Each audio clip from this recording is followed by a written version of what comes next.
You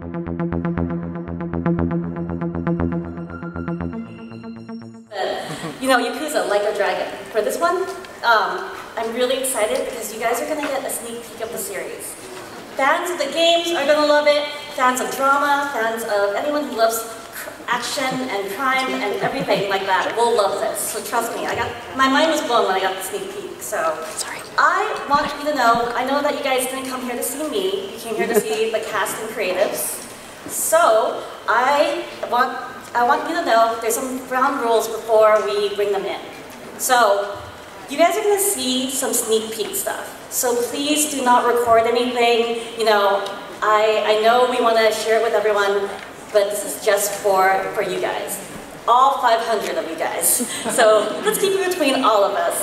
So another thing is, I promise you guys there will be a sweet surprise at the end if you guys follow through. Deal? Are we good? Yeah.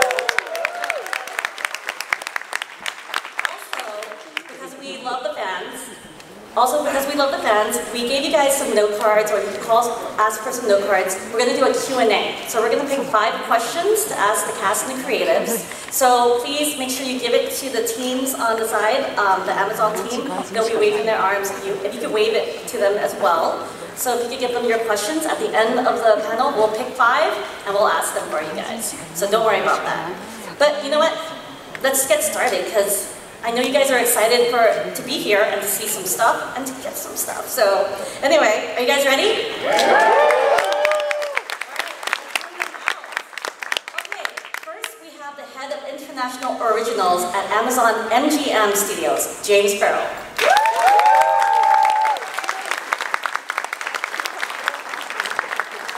Next we have executive producer, Eric Barman.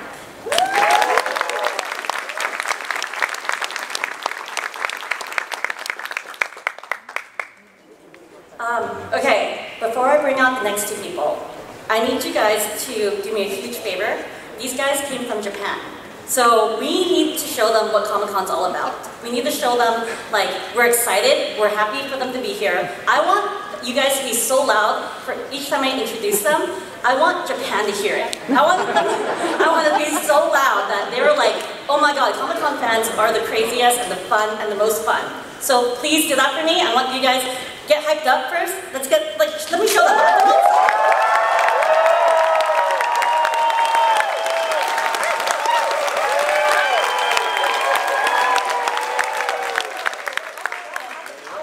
Okay. All right, there's been many speculations of, who's gonna play the role of Nishiki. Yeah, the frenemy, which I taught him that word, of the protagonist of the series. We're finally going to officially reveal it to you guys. So, again, please be loud. Please help me welcome your Nishiki, Kento Kaku.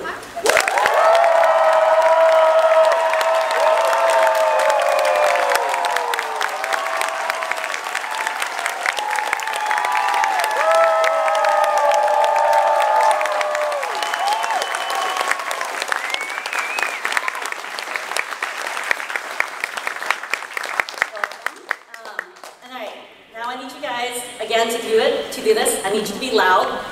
I need you to go crazy, like you're getting something cool at the end of this. So I need you guys to be like, just pull it all in, and I need you to go like bear, like lion, tiger, whatever the animals are. The dragon! Dragon! I need you guys to go crazy for this one, okay? So, I need you to welcome your Kazuma.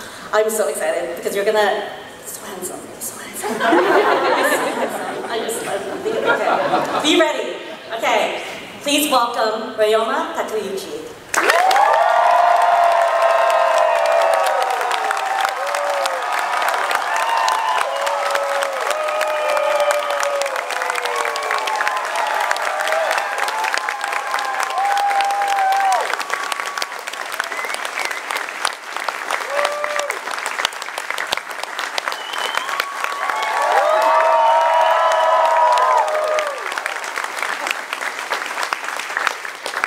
Did I lie? Well, hey!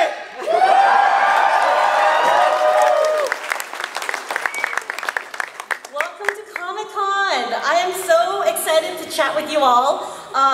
You know, the series is so phenomenal. It's a great show. I can't wait. Fans are gonna love it. The fans of the game, fans of drama, and you know, it has intense action and beautiful people and fantastic acting and character development.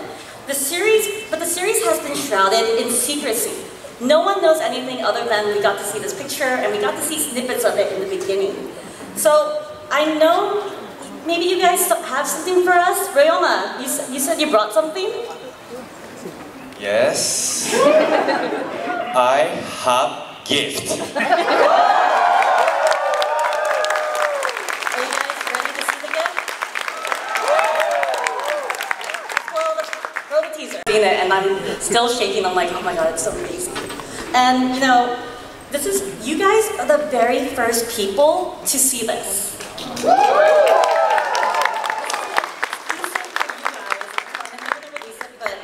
Just for you guys, and I am so excited. You know, it comes out October, so we have more time, October 24th on Prime Video. But let's get to the root of how it all started. A lot of people, you know, we don't know much about it. So, you know, James, Eric, how did the project come about? You know, how did this whole thing just start for you guys? Amazing. Well, thanks for having us. Of course, I can't believe we're here after so long, so thank you guys. So Eric and I have known each other a long time. We go for a lot of walks together, and I lived in Japan for 6 years. We've been looking for something really big, based on big IP that would appeal to our 200 to 250 million customers around the world. And you know, as we just kept narrowing it down, what has that big IP, that big appeal around the world that's going to work inside Japan and around the world? Like, we started narrowing on this one, and then I'll hand it over to Eric, who really made it happen. First, this is can I get this on? Thank you. Very excited to be here. I'd say the origin from the production's perspective started in my basement playing the games. And I was in the middle of Kiwami 2 and in the scene where Kiryu is beating up a bunch of grown men in diapers. That's what I do in my basement. I'm not quite as built as our real-life Kiryu. My son came down, who was at the time was 5, and he asked what I was doing, and I said I was working, which was close to the truth. And then he went back upstairs, and my wife said, "What's Daddy doing?" And he said, "He's working." And then she said, "What is he doing?" And he said, "He's beating up grown men in diapers." And but seriously, the dream of doing this started when if you play the games, you're so completely engrossed in this world. You're so engrossed in something that is specific to Japanese culture, but also global in its reach. And we saw so much potential as producers to tell a long-running series with all the themes that are so relevant in the game, and to honor the elements of the game. Yeah, and it's so exciting because you guys got 2 of the most beautiful and talented people to be part of the show. I'm gonna shoot my shot, guys. But no, and you guys got these wonderful actors. You know, Ryoma-san, Kento-san, tell me, how did you guys get involved? Like, what made you want to be part of this project?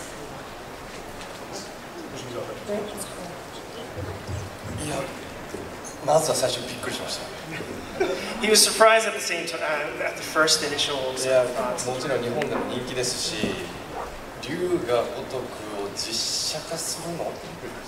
It's a big shoes to fill, because this is a big franchise running for more than 20 years, and it's just a huge franchise to embody. So he was taken aback at the first time. でも、監督の武監督と僕は10年前に一回仕事をして、また巡り合わせだなと思って、やっぱりこの素晴らしい企画に自分に参加して命を捧げてみようかなということです。The director Take-san and I have been working we worked once 10 years ago, and it's the second time we're actually getting together and collaborating. But after having a in-depth conversation with him, we just really thought that we need to bet our lives on this, like put our lives on the edge to make sure this is done right. And that's how we've been thinking this whole time. でも新しい桐生一馬をなんか僕が作れるっていうことはすごく心から嬉しかったです。It's an opportunity for him to reinvent or add to the existing character, Kiryu Kazuma, and he's taken it for sure to make sure that he can add his own taste as well.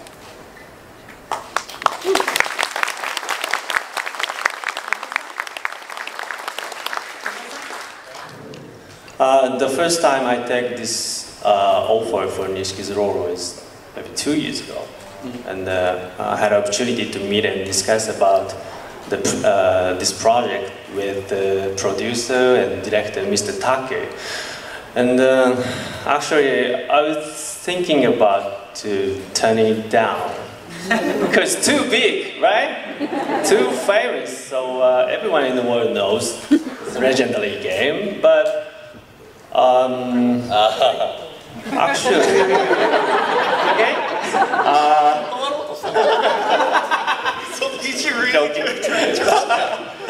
But when I talked with the producer and director Take-san, and they had a strong passion, and they want to make the new version of Like a Dragon.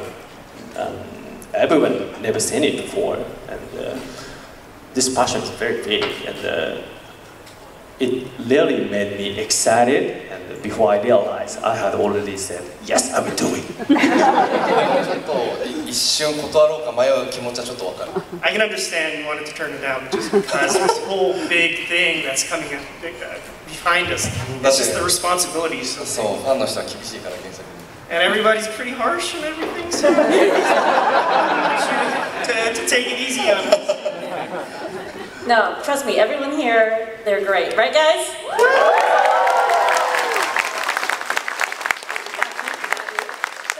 It's great because there is a lot of pressure. The game is a huge franchise. It's been going on being huge since 2005. You know, how did you guys prepare for this role? Because there's so much pressure to it. Like, what did you guys do to really prepare for it? やっぱり龍が如くの原作を本当に心からリスペクトしないといけないし、ただ僕たちが今回作ろうとしていたのは一から龍が如くをもう一度作り上げるという作業で。First comes first is the respect. Knowing the property, the franchise, in and out is the most important thing to do. At the same time, we are bringing this property from one medium to another, and it's completely transforming the whole storytelling. So this is the opportunity to reinvent and add a new color to the franchise, and that's what we're trying to do. だからキャラクターのモノマネでは許されないことは僕らは本当に承知で、だからやっぱり一から作るっていうのは本当に大変なことで、やっぱり監督だったりスタッフだったり俳優陣たちは命を懸けないといけないし、正直僕はこの役を受けた時は格闘技のもう何もできなくてパンチもミットに当たらないぐらいだったし、やっぱりそこから1年ぐらいかけて準備をしなきゃいけなかったし、あとゲームの世界をやっぱり現代劇に持ってこなきゃいけない時にやっぱり人間のなんだろうな、ネガティブな部分だったりとか、彼らは親がいない設定なので、そういうこうなんだろうな、すごく苦しい部分だったりコンプレックスの部分っていうものを引っ張り出して1995年と2005年のコントラストをつける。でやっぱメイクだったりすごく素晴らしいメイクチームが入ってくれて、やっぱり衣装も一から作ったし、そういうものをだんだん撮影の前に衣装を着てメイクをしてだんだん桐生一馬になっていくと、自分もどんどん自然と桐生一馬になっていくし、あともちろん現場に入る時はゲームの桐生一馬はやっぱり一旦心の片隅に置いとかなきゃいけない。でも撮影できつい時っていうのはすごく自分がピンチになった時にみんなが知ってる桐生一馬っていうのはなんか僕の心の片隅ですごくこう支えになって助けてくれる存在でした。はい。Just don't want to do cosplay, that's what it is. Really mimicking or imitating the whole thing is really not the way to go about. So when realizing the character from game to real life and drama, you just have to have the character grounded and rooted into the world. I think the flaws, the shortcomings of the character, embodying it all and actually taking all in the character is the most important thing. So, and we didn't have any sort of a training in all sense. He's been all beefed up for this show and have been doing the moves and not only the fit, but the body and moves. Training has been very thorough, and we've been trying to make sure that we get close to what the fans have been experiencing on the game. And most importantly, when you get on set, it's not about what you prepared. You have to take in the environment for sure, like the liveliness of it all. So you take everything in, you do the training, but you release everything when you get on set. So being free in that sense in the performance is really important. And at the same time, you do feel that sort of support from the actual long-living character on your back. So whenever you feel cornered, a little troubled in the scenes performing, you always feel Kazuma in the back. So that's the thing that has been driving me. So. Wow, nice English.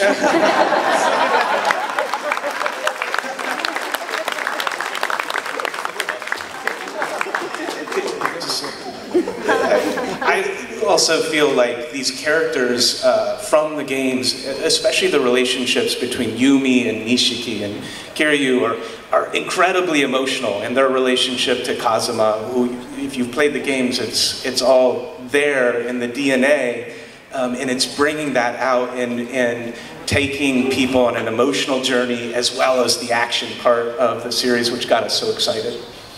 Yeah, no, definitely. And you know, speaking of your character, you know, being grounded and you know, really working on your body and your mind too, I understand you went through a lot of training and physical fitness to become, you know, to become the character, to really become Kazuma. So, did you know how to fight beforehand? What kind of training did you do? そうですね。撮影期間中は絞らなきゃいけなかったんで、美味しい和食を食べれないのが辛かったです。 Really got to get fit, so I couldn't eat all those good Japanese food during the production. It was the only downside of the whole thing. 半年間くらいかけて減量したので。 So it took like 6 months to actually get in shape. でも今回の桐生一馬はでも内容のことは言っちゃいけない。 Oh, like, there's some secrecy in things, so just gotta hold up. But もっと大きくしようっていう選択肢もあったんですけど、今回はあえて絞って体のラインを出しながら。One of the crucial elements of this is that, as I said, just not trying to mimic or try to be the Kiryu Kazuma from the game. One of the essences of the training has been kind of being fit more so than buffing up. So that's one of the things that I paid a lot of attention to. なぜそぎ落としたかのは本編を見てください。 But you have to see the show to actually know what's going on. You know, speaking of seeing the show, like not in that way, like we have a clip of your intense workout and training to become the character. Yeah, you're welcome. So we're gonna play for you guys.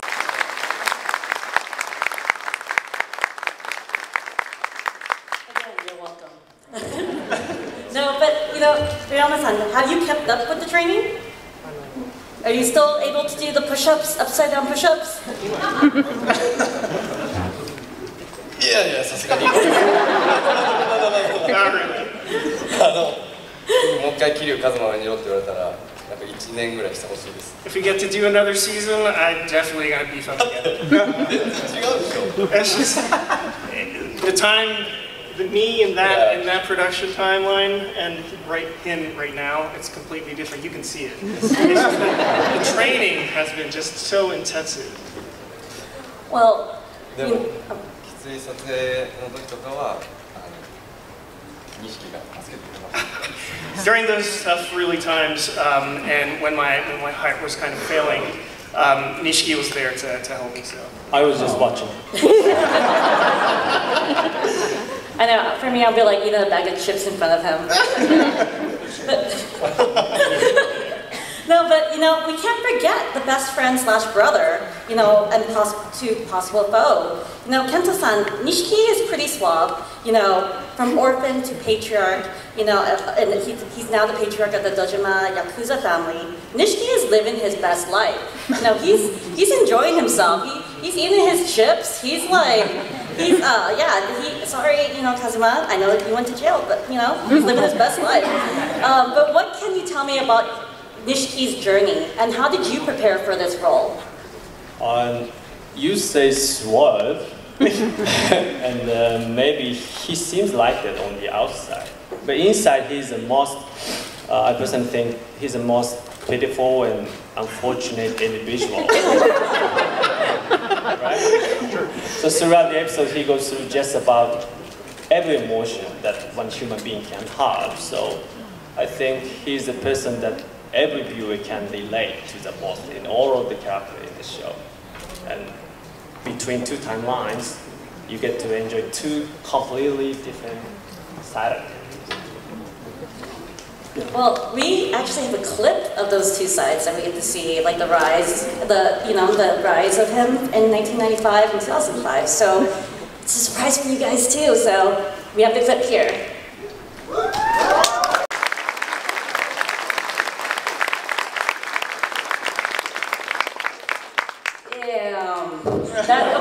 That's suave right there. I don't know. That's pretty cool to watch. Like, please let me join. I'm the boss now. So, I'm sorry, I shouldn't say a bad word. But anyway, you know, and for both of you guys, like your characters are their relationship has always been the major part of the game. You know, they're brothers who both were in the orphanage together, and they joined the Yakuza. They become a family, and they have this tight bond that, you know, but they go on very different paths. You know, what can you tell me about their relationship with each other? Did you guys bond on set and off set? How did you guys do it? Like, how did you create this brotherhood mindset? Ryoma-san? でも、そうですね、僕ら特に95年の撮影はなんだろう、台本に書いてないコミュニケーションのやり取りとかもやっぱり本番で採用されたりもしたし、お互いなんかコミュニケーションを取り合ってお芝居できたっていうのはすごく本編にも反映されてると思いますし、いっぱい話した。So we talk about it. It was a really organic relationship that we built on set, especially during the 1995 times when we were literally brothers. I think there was a lot of conversations that we had and build up that sort of bond. So that's the kind of the relationship we built. でもその兄弟関係っていうものが兄弟だったり家族だったり親がいない子たち、孤児院たちの設定とは一番今回のエピソードの中ではすごく大切で、やっぱり家族だし兄弟だしずっと小さい頃から一緒にいるんだけど、やっぱり血がつながっていない壁だったり、そういうものを彼らは一生懸命見よう見まねにぶつかったり、いろんなこう手段を応じて本当の家族に近づけるかどうか。僕はもちろんゲームのストーリーもあるし、ヤクザの物語もあると思うけど、僕は家族だったり愛を求める者たちの物語だと思って僕は本を読んでました。I think, I forgot what I needed to say. Yes.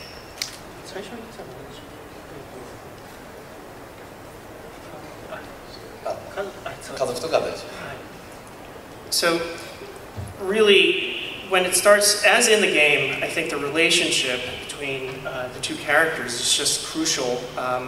Being orphans and not having an actual family, but growing up with this really keen friend and friendship, and feeling that you're just like sharing your blood with them, but in actuality, you don't actually have that connection. So being torn apart and getting together 10 years apart, having that sort of struggle, going through and kind of trying to get to form a family is the whole sort of essence of, I think, not only the drama, but the game itself has that very, very important theme. And I think that is the thing that draws me to this story and this franchise. It's about the family, forming a family, and facing the obstacles to actually get one is, I think, the most important part of this show. And doesn't? So yeah, like I said, we talk a lot.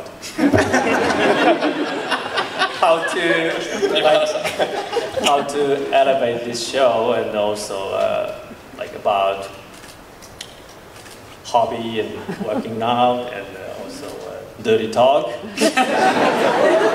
Yeah, so in this show, Nishiki and Kazuma are like a brother, right? And so I wanted to be like a brother with him in real life. So we talk a lot. And, yeah, we are getting like a brother. Well, I know the next topic everyone's wondering about. You know, we need to talk about Yakuza's home turf, Kamurocho. We have to talk about that. It's its own character itself, you know, and it's part of the game. And we get to see two parts of it, 1995 and 2005. Now, James, Eric, what were the conversations bringing this world and this beautiful city and transform it and bring it to life? Yeah, when you think about the city in the game, and even Tokyo in real life, I mean, it's beautiful, it's mysterious, the lights are bright, but it's dark, you know, it's got all these contradictions in it, and it's just wonderful. So we really had to make sure that the world in the game, the world of real life shows up on the screen. And I think we did that, and again, you know, a lot of credit to Eric and the team for bringing that to life. Yeah, Takeuchi, the director, basically rebuilt an entire city block, and the details of this project matter, right? The quality of the suit that Kiryu wears, the lights, the way they shine, and how they shine differently during different time periods. And those time periods represent different things. They represent the origin of these characters when they're starting out and aspirational, and then it represents the rise of power and the corruption of power. And so things like the Millennium Tower, which show up in the game, and things like where Kiryu and Nishiki meet in the square, and who's in the background, the outfits they wear, that all matters, and it so plays into the authenticity of the story, which we're very proud of. Okay, well, we're about out of time for my questions, because we want to make room for your questions. So we got some questions here from the audience, and we're gonna ask some questions, and some of them I have to look through all of them, so who knows what's gonna come out. Okay, I have one here. And this might be for the EPs. Are we getting new characters or stories? How faithful will the adaptation be? And also, this is not me, this is them. Ryoma, I love you. Thank you. Are we getting new characters or stories? Like, how faithful will this adaptation be? So the core of the material is really good, but if you were to actually write a synopsis of the entire Yakuza world, it would be larger than a Tolstoy novel. I mean, it's an immense world, and so the question is, how do you accentuate certain themes? For us, in the first season, having an origin story with Kiryu and Nishiki and Yumi was super, super important. Covering the world of what's happening with the Toho clan and the Omi Alliance and these broader elements of criminality that come into the game were also super important. And there's fan favorite characters like, yes, the florist is very important to the game and the series. But you can't do a TV series that's a pure recap of the games, and you want to emphasize certain things. So like, for example, in the first season, bringing Yumi's character forward and having more of a love triangle early on we thought would make really, really good television while still being authentic to the core material. So like being precise on certain things, Kiryo's suit, the lights in the background, the characters, that's really, really core to this world. But accentuating different things is going to be part of this season and hopefully future seasons, because there's so much material, you couldn't do it all well. You have to focus on certain themes. Well, are you gonna? Well, this is this is my own question and this is their question. Will Ishiman be part of the series? If so, will he wear a wig? To be determined. I need to know for myself. So this person too. Thank you. Yeah. Okay. Well, sorry, I'm keeping the secret. But what is your favorite side missions? And this could be anyone, if anyone wants to answer. There's favorite side missions or sub-story for Eric or? I mean, the chickens are so ridiculous, and how can you not pick that as a favorite? That's got to be towards the top. Or favorite characters that they like seeing. Like, Ryoma-san, do you have any characters that you like seeing like that? Or your favorite character, like, that you played with, like Yumi, or you loved any of the other characters?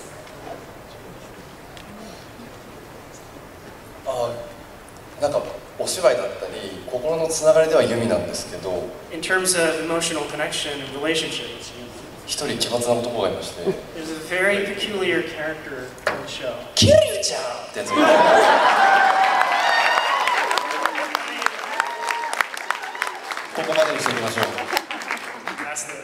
I won't say too much, but you know who it is. Kenta-san, do you also have a favorite? It's also Yumi, because she is beautiful. Definitely Kiryu. Yes. So because he works so hard, and in terms of like working out, and he always focuses on his role, and I really inspired by the way he concentrates for his character. So yeah, he's great.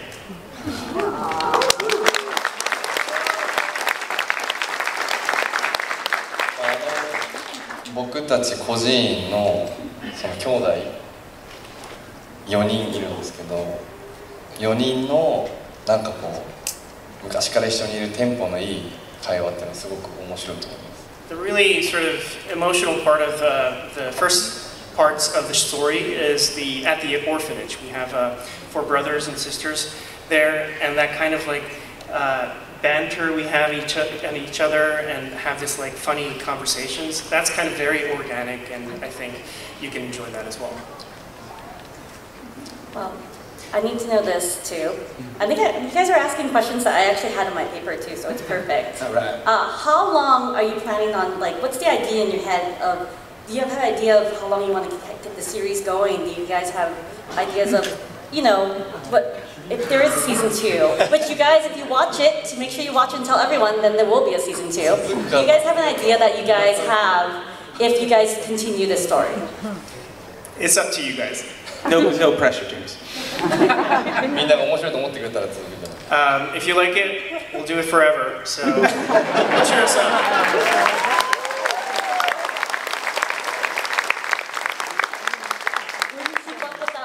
Forever?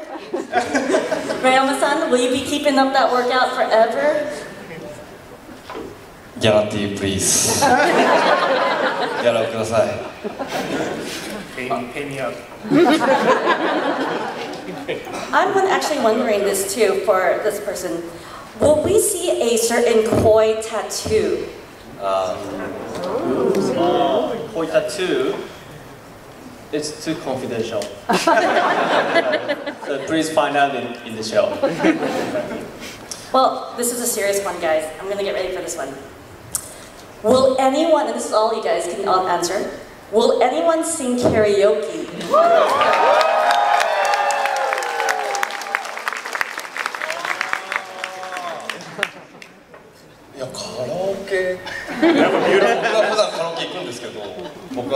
I do karaoke personally all the time.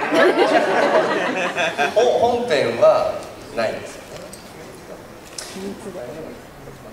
I think there's so much to do with all these characters. So yes, tattoos will be part of the narrative of the show and being accurate to the way they look and the importance. Singing may come eventually. There's a huge, when you start to figure out how to boil down this world into 6 episodes, it actually becomes really, really challenging because there's so much source material to pull from. Well, guys, I'm so sorry, but that's all the time we have. I know. じゃあなんかどこか僕のインスタグラムでなんかどっか歌いましょう。We're gonna sing on Instagram, so follow me.